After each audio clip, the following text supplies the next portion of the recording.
waxaa mudaharaaday shacabka reer Falastiin waxaanay ka mudaharaadeen ciyaarta saaxiibtinimo ee ka dhici doonta Qudus ee kala dhexmari doonta xulka Argentina iyo Israa'iil ciyaarta saaxiibtinimo ee la qabto koobka adduunka hortii haddaba kuwa mudaharaadaya waxa madax u ah ama hogaaminaya wasiirka ciyaaraha ee kubadda cagta Jibriil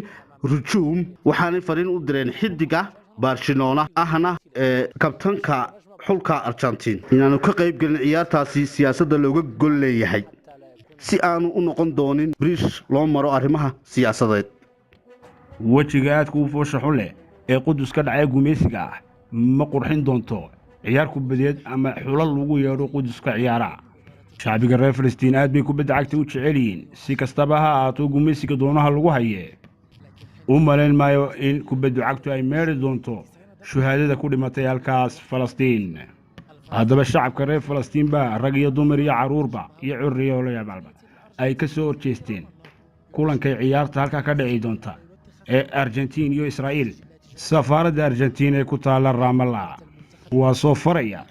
astuurada caalamiga xidiga Lionel Messi inaanu soo marin ama isku iman halkaas tiyo la jeceliyay wax jacayl badan loo qabo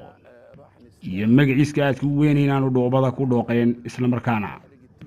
taasoo aanu noqonin ciyaar saaxiibtinimo marnaba sababtay tahay xanuuna fara badan bay qabaan shacabka reer Falastiin halkaas uu ka hadlay wasiirka ciyaaruhu yiri toos baan u hadlay doonaa Lionel Messi oo ka doonino inaanu isku iman arrimaha siyaasadeed soo galin waxaan farayaa inuu isku yimaado shacabkaas reer Falastiin in garankiisa iyo sawir uu leeyahay toon aan lagu arago la wada gubo laakiin lama aha inuu aqbali doono Lionel Messi arrimaha noocaasiya iyo xulka Argentina maalinta Khamiista inuu isku yimaado halkaas Qudus baytul xarabka labaad ee muslimiinta haddaba shacabka reer Falastiin oo noqday kuwa laba jeer la dilo iyadoo marka horeba shacabka sidooda loo layn doono imikana ciyaar cagta kubadda ah oo siyaasadaysan la doonayo inay ku dhintaan nafo badan oo shacabka reer Falastiin